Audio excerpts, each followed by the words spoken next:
Hi, this is Sally Morgan, physical therapist, craniosacral therapist, and Tellington T-Touch practitioner for animals and people. This is Tristan. He's a Corgi. And it looks like the sun is shining on my grandma's dollhouse this morning.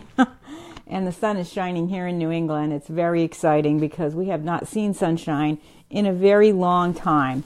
And we are very happy to see it. And hopefully it'll dry out the ground a little bit. I've got this tree that fell in my yard in one of the storms, I don't know, maybe a month ago.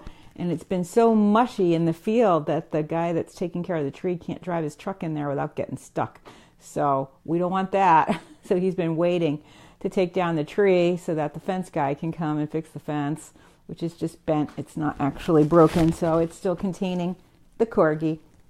And I want to thank my friend Tamsin, who sent me a couple of Corgis with stars on them from her beautiful dichroic glass work. Sadly, I ordered from her a Christmas tree hanging Corgi who was starred like my beloved Comet, whose name was Comet, like a star. And he got lost in the mail at Christmas. We don't know where he is. He was periwinkle. So apparently the stars that come on these guys just happen out of the magic in the kiln. There's no way to predict. So she had a couple come up that were necklaces that had stars on them. So she sent me those as a placeholder, hoping the original star Corgi will come back. So thank you, Tamsin. So today I want to talk about something else that was sparked by the Truth About Pet Cancer series that I hope everyone listening got to see. It aired again free last weekend, and a lot of people were able to watch it then. I actually ended up ordering it while they were having a huge discount sale on it, so I have the whole thing. And I don't even know if I'll be able to lend it to clients because I want to make sure that it's always available, and if I lend it out, it might not be. There might be a way to, check it out from the library overnight or something. Anyway, one of the things that comes up in that video, which is very important for people with pets, is vaccines. Vaccines are a huge problem in the human world. There's lots of controversy. Does it cause autism? Does it cause this, that? And in the dog world, it's no less complicated. The bottom line, and some of what I know from talking to my sister, who's a vet, of course, a holistic vet at that, and some of it is from a book called Pucka's Promise by a writer guy named Ted Karasote, and Pucka is P-U-K-A-S, Pucka's Promise. And he wanted to have a dog live forever because he was so heartbroken when his first dog died at age 16. So he researched why we treat dogs the way we do. Why do they die young? Why do we give vaccines? Why do we feed what we feed? His dogs eat elk that he shoots in the wild in Wyoming where he lives.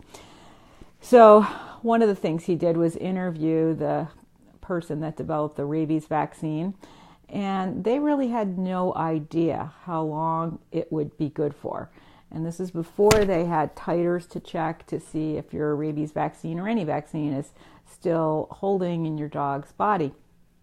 So I can't remember, I didn't re-look it up, but the guy that he interviewed wasn't sure that a couple of shots in the early part of a dog's life might not impart immunity to rabies for the rest of the dog's life.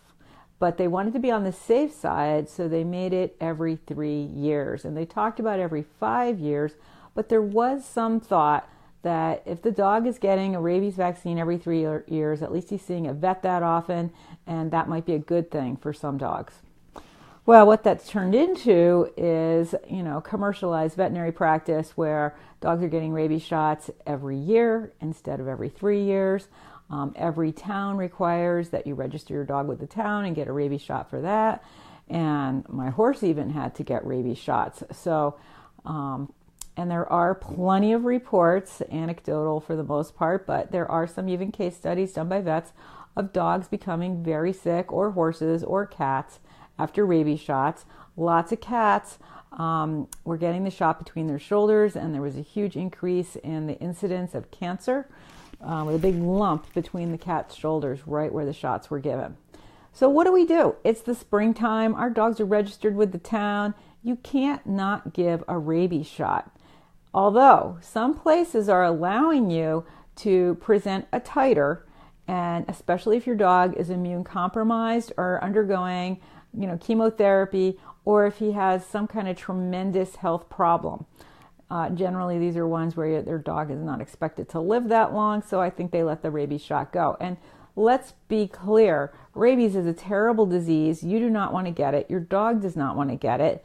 And it is still in the environment. I've seen rabid raccoons around here for sure, and I'm sure people that live in more wild places like where Danny lives, there's probably rabid animals around. So, it's important to keep in mind why we do a rabies vaccine.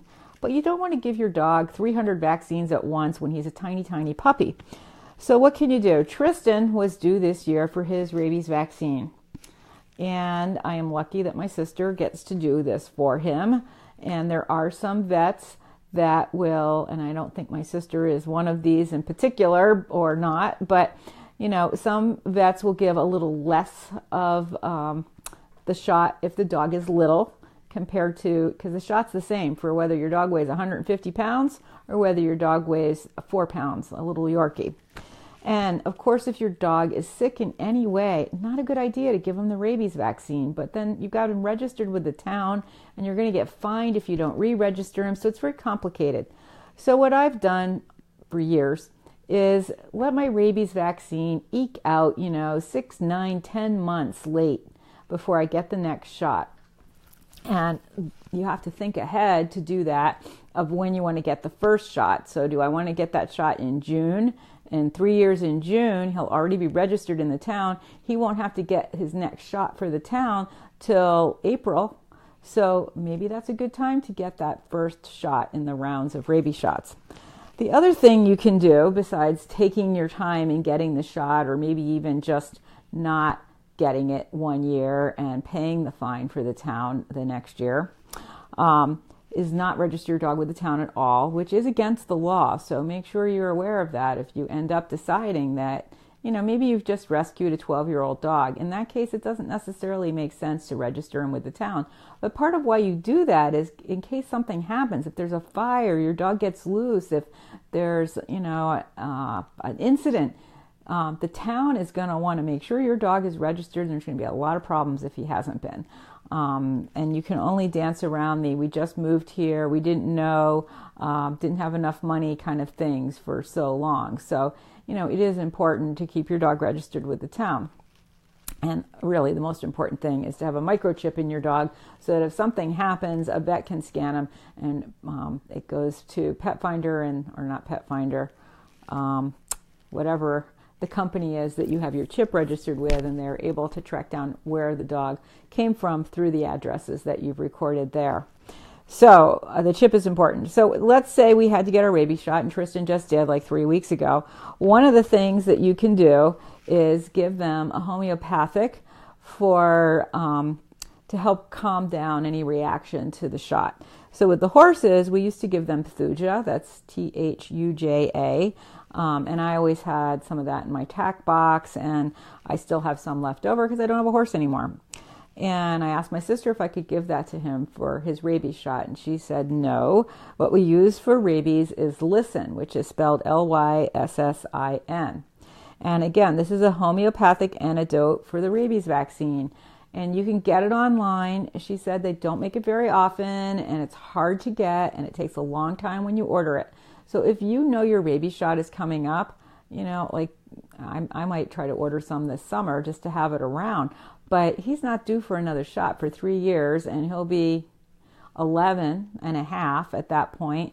Maybe he won't get another rabies shot.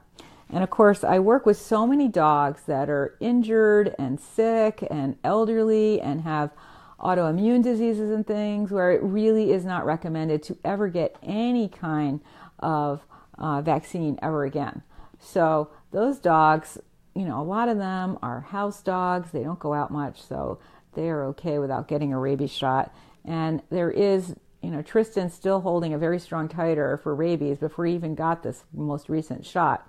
I don't live in a town where I can present a titer and get away with it because it is kind of rural here, and they do have concerns about, house pets and rabies. And there are tons of wildlife around here. So the potential of getting rabies is greater than in some other areas. So again, if you do have to give a rabies shot, try to space it out as long as you possibly can. So that would mean your first shot would want to be, in June, if your town, like the 2 I've lived in, do your dog's registration in April. So that way you can space it out so you have like an extra year in there, and that will lessen the number of shots your dog has to get in his whole life. And then order ahead. Listen, LYSSIN, the homeopathic antidote for the rabies vaccine antidote. It is. So, and that has helped. I've seen with the horses, we had quite a few in my barn that took the thuja after their spring shots. And of course, like with dogs, horses are getting like 5 vaccines at once in a 3-way shot or something. And those that got thuja seemed fine and had a lot of vigor and vitality. And of course, a lot of those people also gave their horses a couple days off after the vaccines, and everybody was fine. They didn't have reactions in their necks where the shots were given. The horses that didn't get thuja had the typical things that we see with horses when they get vaccines: swelling in their neck, grumpy, kind of flu-like symptoms in their bodies, just very unhappy and not feeling well. So I do really believe that these homeopathics can really, really help. And like I said, try to order it ahead so that you have it. So Tristan had his shot 3 weeks ago, and if there were any ill effects, they might be showing up now or in the next couple of weeks. He's been kind of taking it easy because his mother had pneumonia, so he couldn't do too much vigorous activity. So he's had some time to recover, and he seems to be doing fine. But at age 8, this might be his last rabies shot. And like I said, I don't know if I get another dog, will I even register him with the town? Depends on how strongly you feel about rabies. I mean, I certainly think it's more important when they're puppies to try to lessen the number of vaccines and the number given at one time and space them out more because it is so overwhelming to a tiny baby animal to just give him tons of these shots early on in their lives. So that's our little chat today about rabies. I've got some things I have to pay attention to right away. So we will be back tomorrow for another episode of Conversations with a Corgi around 9:30. And thanks for joining us today. Everybody have a great day. The sun is shining. I think it's a lot nicer weather across the entire country today than it's been for some time. So that is a relief to everyone. So try to space out your rabies shot. If you're lucky enough, your vet might not give the dose that you would give a Great Pyrenees to your tiny Yorkie. And get yourself some Listen to give them after the rabies shot, and thuja for other vaccines that they might have to get.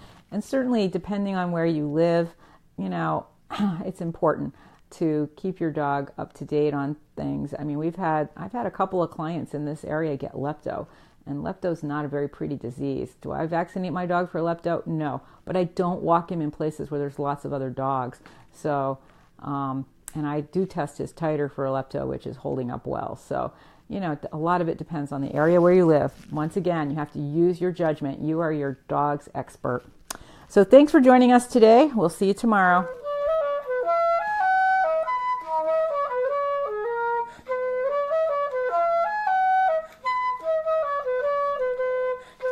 What do you have to say, Biscuit? He says, I had a little shot a couple weeks ago. I'm feeling fine.